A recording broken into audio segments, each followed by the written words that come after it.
Hello friends, ఈరోజు ఈ వీడియోలో AP state PG medical degree and diploma courses admission కోసం మేనేజ్మెంట్ కోటాలో పార్టిసిపేట్ చేసే స్టూడెంట్స్ కి round 1 web options notification release చేశారు.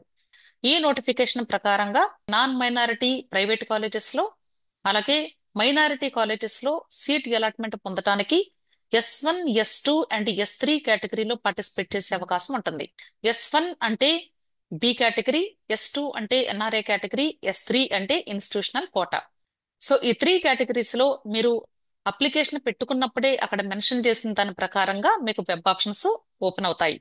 అయితే ఎన్ఆర్ఐ కేటగిరీలో పార్టిసిపేట్ చేసే స్టూడెంట్స్ అయినా అలాగే ఇన్స్టిట్యూషనల్ కోటాలో పార్టిసిపేట్ చేసే స్టూడెంట్స్ అయినా మీరు వెబ్ ఆప్షన్స్ పెట్టుకునేటప్పుడు చాలా జాగ్రత్తగా పెట్టుకోవాలి. ఎందుకంటే మీకు S2 S3 కేటగిరీలో ఏ కేటగిరీలో పార్టిసిపేట్ చేసే వాళ్ళైనా సరే S1 సీట్స్ కూడా అవైలబుల్ గా ఉంటాయి మీకు. కాబట్టి S1 పెట్టుకున్న తర్వాత S2 లేదా S3 పెట్టుకుంటే బెటర్ అని నా ఉద్దేశం. ఎందుకంటే ఒకవేళ మీ ర్యాంక్ కి బి కేటగిరీలో సీట్ వచ్చే అవకాశాలు ఉంటాయేమో. కాబట్టి ఫస్ట్ S1 కేటగిరీలో వెబ్ ఆప్షన్స్ పెట్టుకొని ఆ తర్వాత S2 ఆర్ S3 కేటగిరీలో మీరు వెబ్ ఆప్షన్స్ పెట్టుకోండి. అర్థమైంది కదా? అలాగే ఇప్పుడు ఈ నోటిఫికేషన్ ప్రకారంగా ఈ మేనేజ్మెంట్ కోటా రౌండ్ 1 కి మీరు వెబ్ ఆప్షన్స్ పెట్టుకోవడానికి డిసెంబర్ 5వ తారీఖు సాయంత్రం 7:30 ఆల్రెడీ స్టార్ట్ అయింది. డిసెంబర్ 8వ తారీఖు రాత్రి 7:30 వరకు మీకు డేట్ అండ్ టైం అవైలబుల్ గా ఉంది. అయితే మీరు ఈ వెబ్ ఆప్షన్స్ పెట్టుకోవడానికి ఎక్కడైతే రిజిస్ట్రేషన్ చేసుకున్నారో అదే పేజ్ లో లాగిన్ డీటెయిల్స్ తో లాగిన్ అయ్యి సర్వీసెస్ లో వెబ్ ఆప్షన్స్ కు సంబంధించిన లింక్ ఉంటుంది. దాని మీద క్లిక్ చేసి వెబ్ ఆప్షన్స్ పెట్టుకోవాల్సి ఉంటుంది. మీకు సీట్ అలాట్మెంట్ కానీ వస్తే అలాట్మెంట్ ఆర్డర్ ని డౌన్లోడ్ చేసుకోవడానికి కట్టవలసినటువంటి అమౌంట్ 49,600 రూపాయలు. దీన్ని యూనివర్సిటీ ఫీ అంటారు. ఈ అమౌంట్ ఒకసారి గాని మీరు పే చేసి అలాట్మెంట్ ఆర్డర్ డౌన్లోడ్ చేసుకుంటే మీరు జాయిన్ అవ్వకూడదు అనుకున్నా సరే ఆ అమౌంట్ మీకు తిరిగి రీఫండ్ చేయబడదు. ఇది గుర్తుంచుకోండి. అంతేకాదండి, టోటల్ మేనేజ్మెంట్ కోటాలో ఎప్పుడైనా ఒకసారి మీరు అలాట్మెంట్ ఆర్డర్ ని డౌన్లోడ్ చేసుకోవడానికి కానీ ఈ అమౌంట్ కడితే మీకు నెక్స్ట్ రౌండ్స్ లో అప్గ్రేడేషన్ వచ్చినా లేదా ఫస్ట్ రౌండ్ లో సీట్ వచ్చి మీరు జాయిన్ అవ్వకపోయినా నెక్స్ట్ రౌండ్ లో సీట్ వచ్చి మరలా అలాట్మెంట్ ఆర్డర్ డౌన్లోడ్ చేసుకునేటప్పుడు మీరు మరలా అమౌంట్ కట్టాల్సిన అవసరం లేదు. అర్థమైంది కదా? అలాగే ఇక్కడ ఫీ స్ట్రక్చర్ గురించి ఇచ్చారు. ఆల్రెడీ మనకి ప్రాస్పెక్టస్ లో కూడా ఇచ్చారు. నేను చాలాసార్లు కూడా చెప్పడం జరిగింది. అలాగే ఇప్పుడు అసలు ఈ మేనేజ్మెంట్ కోటాలో సీట్స్ ని ఎలా డిస్ట్రిబ్యూట్ చేస్తారు అనేది జస్ట్ పర్సంటేజెస్ రూపంలో మీకు ఎక్స్ప్లెయిన్ చేశారు. మనకి 3 టైప్స్ ఆఫ్ సీట్స్ ఉంటాయని చెప్పాను. S1 S2 S3 అంటే ప్రైవేట్ కాలేజెస్ లో ఉన్న 50% సీట్స్ కన్వీనర్ కోటాకు వెళ్ళిపోగా మిగిలిన 50% అంటే 50% సీట్లని S1 S2 S3కి 25%, 15%, 10% క్రింద మీకు స్ప్లిట్ చేయడం జరిగింది. ఈ 25%లో కూడా మరలా మనకి S1A S1B అని 2 సబ్ కేటగిరీస్ ఉంటాయి. S1A అంటే అలాగే ఆల్ ఓవర్ కంట్రీ అంటే ఏ స్టేట్ నుండైనా సరే స్టూడెంట్స్ పార్టిసిపేట్ చేసే అవకాశం ఉంటుంది. వాళ్ళకి 15% సీట్లు అంటే 25%లో 15% సీట్లు ఇక్కడ S1Aకి, 85% సీట్లు లోకల్ కేటగిరీ స్టూడెంట్స్ కి ఇస్తారు. అంటే AU SVU స్టూడెంట్స్ కి. అలాగే స్టూడెంట్స్ కి కొన్ని ఇంపార్టెంట్ ఇన్స్ట్రక్షన్స్ కూడా మెన్షన్ చేశారు. మనకి ఎన్టీఆర్ యూహెచ్ఎస్ అఫీషియల్ వెబ్సైట్ లో ఈ వెబ్ ఆప్షన్స్ నోటిఫికేషన్ తో పాటుగా సీట్ మ్యాట్రిక్స్ రిలీజ్ చేశారు. అలాగే ఫైనల్ మెరిట్ లిస్ట్ కూడా అవైలబుల్ గా ఉంది. కాబట్టి ఫైనల్ మెరిట్ లిస్ట్ లో ఉన్న ప్రతి ఒక్క స్టూడెంట్ కూడా ఇప్పుడు సీట్ మ్యాట్రిక్స్ ప్రకారంగా మీరు వెబ్ ఆప్షన్స్ పెట్టుకునే అవకాశం ఉంది. అయితే ఇక్కడ మీకు ఒక డౌట్ ఏంటంటే సీట్ మ్యాట్రిక్స్ ప్రకారంగా వెబ్ ఆప్షన్స్ పెట్టుకోవాలా? అలా పెట్టుకోవాలని రూల్ ఏమీ లేదు. అంతేకాదు యూనివర్సిటీ వాళ్ళు ఏం చెప్తారంటే అసలు సీట్ మ్యాట్రిక్స్ అనేది కేవలం ఇది టెంటేటివ్ మాత్రమే, అంటే సుమారుగా ఇలా ఫిల్ చేయవచ్చు అని చెప్పడం మాత్రమే గాని ఎగ్జాక్ట్ గా సీట్ మ్యాట్రిక్స్ ప్రకారంగా మాత్రమే మీరు వెబ్ ఆప్షన్స్ పెట్టుకోండి అని అక్కడ యూనివర్సిటీ వాళ్ళు కూడా సజెషన్ ఇవ్వరు.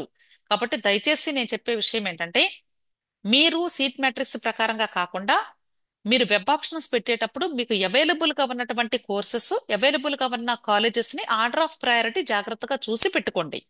Second point is very important point అండి. అంటే మనకి నవంబర్ 27వ తారీఖు ఎన్ఎంసి వాళ్ళు సీట్స్ ని ఇంక్రీజ్ చేస్తూ మనకి ఒక నోటిఫికేషన్ రిలీజ్ చేశారు. అయితే ఆ సీట్స్ ని ప్రస్తుతానికి ఈ రౌండ్ లో మీకు యాడ్ అవ్వటం లేదు. సెకండ్ ఫేజ్ కౌన్సిలింగ్ నుండి మాత్రమే వాళ్ళ దగ్గర నుండి పర్మిషన్ వచ్చిన తర్వాత అప్పుడు మాత్రమే ఇంప్లిమెంట్ చేస్తామని చెప్తున్నారు.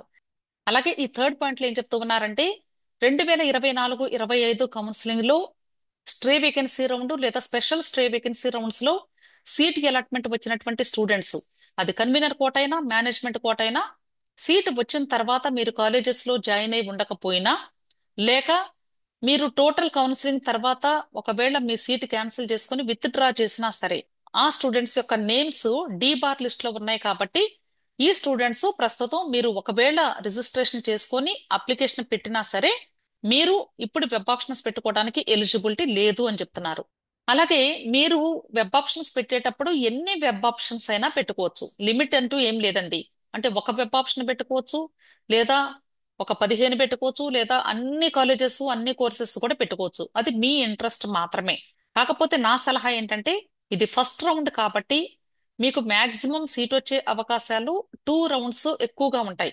కాబట్టి ఫస్ట్ ఒక సీట్ వచ్చేంత వరకు కూడా more number of courses, more number of colleges పెట్టుకోవడానికి ప్రయత్నించండి. సీట్ వచ్చిన తర్వాత థర్డ్ రౌండ్ వరకు కూడా మీకు అప్గ్రేడేషన్ ప్రాసెస్ ఉంటుంది. మీరు వెబ్ ఆప్షన్స్ అన్ని పెట్టిన తర్వాత సేవ్ ఆప్షన్ మీద క్లిక్ చేసి ఓటీపీ ఎంటర్ చేసి ప్రింట్ ఆప్షన్ ఇచ్చి మీరు పెట్టిన వెబ్ ఆప్షన్స్ ని సేవ్ చేసి పెట్టుకోమని చెప్తున్నారు. ఎందుకంటే ప్రతి రౌండ్ కి కూడా ఫ్రెష్ గా వెబ్ ఆప్షన్స్ పెట్టాలి కాబట్టి మరలా మరలా మీరు ఆలోచించే అవసరం లేకుండా ప్రస్తుతం మీరు రౌండ్ 1 లో పెట్టిన వెబ్ ఆప్షన్స్ ని సెకండ్ రౌండ్ కి థర్డ్ రౌండ్ కి కూడా యూస్ చేసుకోవచ్చు కాబట్టి. ఓకే. అంతేకాదు ఒకవేళ స్టూడెంట్ కి అస్సలు ఇష్టం లేదనుకోండి ఏదైనా కోర్సు కానీ కాలేజ్ కానీ, ఆ కాలేజెస్ ని ఆ కోర్సెస్ ని అంటే మీకు ఇష్టం లేకపోతే పెట్టుకోవద్దు అని చెప్తున్నారు. ఓకే.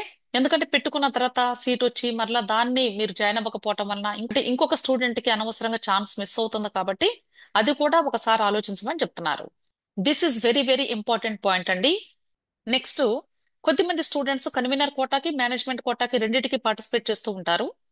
కన్వీనర్ కోటా రౌండ్ 1 లో ఆల్రెడీ సీట్ అలాట్ అయింది అనుకుందాం.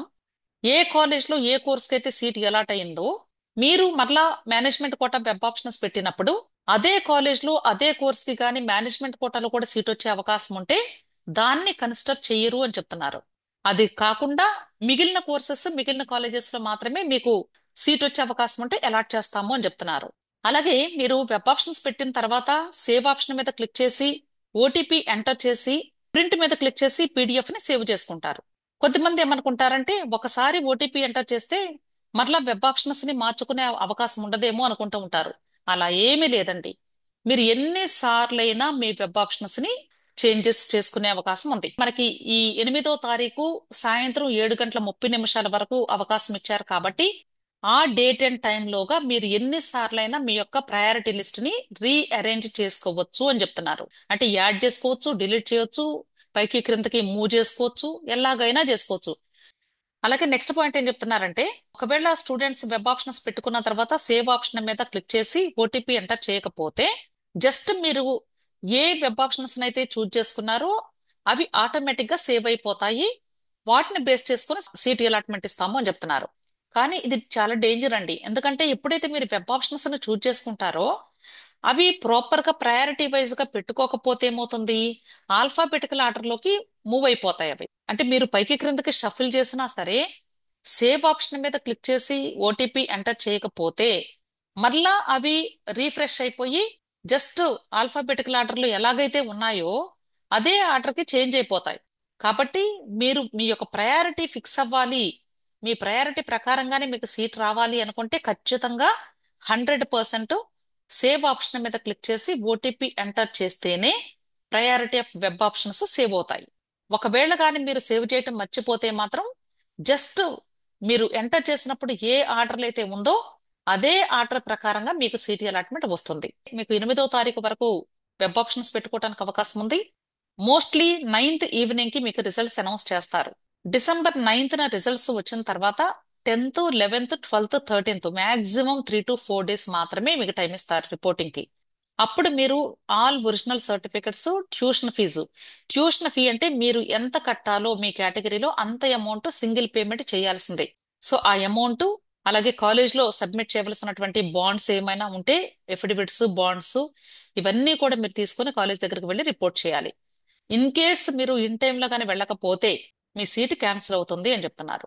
సో ప్రతి ఒక్కరు కూడా జాగ్రత్తగా ఈ ప్రాసెస్ చేసుకోండి.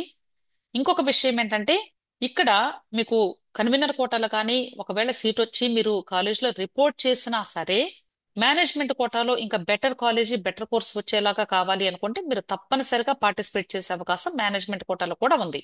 అలాగే ప్రస్తుతం మనకి ఈ మేనేజ్మెంట్ కోటాలో ఎన్ని కాలేజెస్ అవైలబుల్ గా ఉన్నాయనేది ఇక్కడ లిస్ట్ ఇచ్చారు. మీరు వెబ్ ఆప్షన్స్ పెట్టుకునేటప్పుడు చాలా జాగ్రత్తగా, అంటే Nimra medical college, NRI medical college దాదాపు ఒకేలా కనిపిస్తాయి. మీరు జాగ్రత్తగా పెట్టుకోండి. మీకు ఇంకా ఏదైనా డౌట్స్ ఉంటే టెలిగ్రామ్ గ్రూప్ ఉంది అని చెప్తూ ఉన్నాను. టెలిగ్రామ్ గ్రూప్ లింక్ నేను వీడియో క్రింద డిస్క్రిప్షన్ లో ప్రొవైడ్ చేస్తూ ఉన్నాను. అలాగే వీడియో నచ్చితే లైక్ చేయండి, మీ ఫ్రెండ్స్ కూడా షేర్ చేయండి. నా ఛానల్ని తప్పకుండా సబ్స్క్రైబ్ చేసుకోండి. Thank you.